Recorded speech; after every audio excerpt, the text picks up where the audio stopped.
Number 10. There is a moment in the film so small and so quick that most people's brains filtered it out completely. Rumi, Mira, and Zoe are eating together at a restaurant. Nothing dramatic is happening. It's just a regular scene. But if you freeze the frame, you'll notice all three of them place their napkins underneath their chopsticks on the table rather than in their laps. That is a real Korean dining habit. Placing the napkin under the eating end of your chopsticks keeps them off the table surface. It's a hygiene practice that Koreans learned growing up, and most people outside of Korea have never even heard of it. The animators had zero reason to include that detail. It doesn't move the story forward, it doesn't mean anything to most of the audience, but it's there. And what it does is take these three larger-than-life pop stars and quietly remind you that they grew up eating at tables just like everyone else. That kind of detail is what separates a movie that was made from a movie that was cared about. Number 9. When the Saja Boys debut their track Soda Pop, My little soda pop. the setting is not what you'd expect. There's no massive stage, no professional lighting rig, no countdown timer on a stadium screen. They perform it on a regular city street in front of whoever happens to walk by. That choice is a direct reference to a very real K-pop tradition called guerrilla busking. In areas like Hongdae and Seoul, rookie groups would show up without any announcement and perform outside on the street to build a real fan base from scratch before anyone had heard of them, before any label was pushing them, before any stage was ever offered. The fans they earned that way were loyal because they chose the group before the group was popular. The film is using that tradition to tell you something about the Saja Boys right from the start. They didn't debut in a fancy showcase, they went out and took the streets. Whatever else they become in the story, that origin means something. Number 8. Gwi-Ma is the kind of villain whose voice alone makes the scene feel different. You are weak. There's a weight to every line he delivers, a calm that makes him scarier than if he were just yelling. That voice belongs to Lee Byung-hun, a Korean actor known internationally for major projects including Squid Game and Mr. Sunshine. You are weak. But the detail most people don't know is what happened after the English version was finished. When the film was dubbed into Korean, Lee Byung-hun came back and voiced the character all over again. He didn't let a different actor take over for the Korean audience.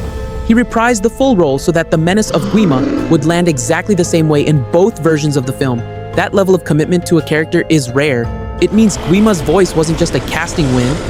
It was a protected creative decision that the actor cared enough to see through twice. Number 7. The music in K-Pop Demon Hunters sounds polished in a way that most movie soundtracks don't quite reach.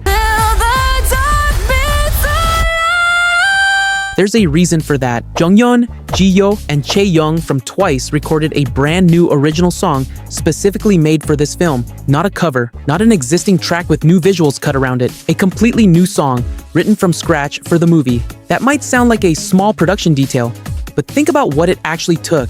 These are active members of one of the most in-demand groups in K-pop. Their schedules don't have empty spaces. Someone made the decision that this film was worth their time, and they agreed. That decision quietly does something major. It doesn't just make Huntrix feel like a believable K-pop group. It places them in the same musical universe as one of the most recognized acts in the genre. There's no longer a wall between the fictional world of the film and real K-pop. Huntrix isn't a fictional imitation of K-pop. By the time that song plays, Huntrix is K-pop. Number 6. Rumi's speaking voice is provided by actress Arden Cho. But the moment Rumi opens her mouth to sing, the voice you're hearing belongs to a singer named EJ. And EJ's story is one of the most quietly powerful pieces of this entire film. Earlier in her career, EJ was considered an unsuccessful K-pop debut. The industry didn't hold a place for her as a performer. So she moved behind the scenes, writing and producing music for other artists instead of standing in front of the camera herself. Years later, her voice is now coming out of the most iconic virtual idol in the movie. There was no press release about this, no big announcement making the connection obvious. But for anyone who knows AJ's real story, hearing her voice as Rumi is not just a casting choice, it's a full circle moment that the film never draws attention to, which somehow makes it hit harder. You did so well. We worked so hard. Good job, you know? Number 5. Jinu's blue tiger and six-eyed magpie look like they were designed to seem magical and a little strange, but those two animals are pulled directly from a specific tradition in Korean visual art called minhwa, which translates to folk painting. More specifically, they reference a style called kachi horangi from the Joseon dynasty period. In those traditional paintings, the tiger represented the ruling class, the aristocracy, and it was almost always drawn to look clumsy and a little ridiculous despite its power. The magpie, in contrast, represented ordinary people and was associated with bringing good news. By pairing those two animals as Jinu's companions, the film is making a quiet statement about who Jinu is, where his loyalty sits, and what kind of power he's actually aligned with. Number 4. A K-pop group's official light stick is a serious thing. It's not just a glow stick you wave at a concert. It's a symbol the entire fandom carries together. Something that makes thousands of strangers feel like one united group the moment they hold it up in a dark arena. The Saja Boys light stick is shaped like a lion head, which is a wordplay detail since Saja in Korean also means lion. That's clever, and most people caught it. But Huntrix's light stick is doing something far deeper. The design is based on a norage, a traditional Korean decorative tassel worn with a hanbok. A norage historically symbolized wealth, femininity, and good fortune. It wasn't just a decoration. It was worn by women as a deliberate mark of elegance and personal identity, chosen carefully and carried with meaning. Huntrix's symbol of fandom isn't something flashy invented for the film. It's rooted in centuries of Korean tradition. Every fan waving that light stick in the movie is unknowingly carrying that history in their hands, which is exactly the kind of detail this film lives for. Number 3. The name Saja Boys sounds like it was chosen to be catchy. It works as a name, but in Korean folklore, Jeosung Saja are the equivalent of the Grim Reaper. They are underworld messengers whose specific job is to collect souls and guide them to the afterlife. The film takes that mythology and flips it in one sharp move. Instead of guiding souls, the Saja Boys steal them, and during their performance of Your Idol, they wear the traditional black hanbok and gat hats that are historically associated with those mythological reapers. Every time the Saja Boys perform on screen, they are dressed as underworld messengers from Korean folklore. The audience watching them in the film is dancing to a performance that the filmmakers designed to look exactly like a ritual from the land of the dead. Number 2. The On Moon is the magical barrier that holds the demon world back from breaking through. It weakens not because of any physical attack. It weakens when people give in to negativity, shame, and disconnection.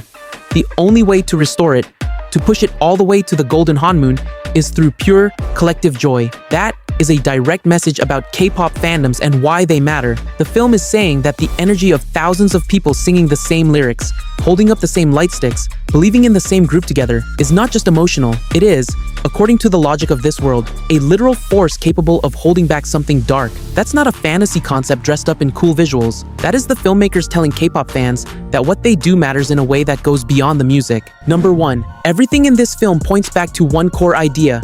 Gwi-Ma doesn't win by being physically stronger than anyone. He wins by using a voice that targets shame, guilt, and the fear that you were never good enough to be where you are. He finds the thought that tells an idol they don't deserve their success, and he amplifies it until it consumes them. Think about what that actually means. The most powerful demon in the entire film doesn't use fire or weapons. He uses the words that artists already say to themselves when nobody is watching. He doesn't create new fears. He finds the ones already sitting there and turns the volume all the way up. That is not a random superpower the writers invented. That is a description of something that exists in the real idol industry right now. Trainees spend years preparing for a debut that might never happen. When they finally make it, the criticism starts immediately and never stops. Every small mistake gets recorded, shared, and repeated until it becomes the only thing attached to that artist's name. Gwi-Ma is that pressure made into a villain. He is the industry's dark side wearing a supernatural costume, and the film never once pretends otherwise.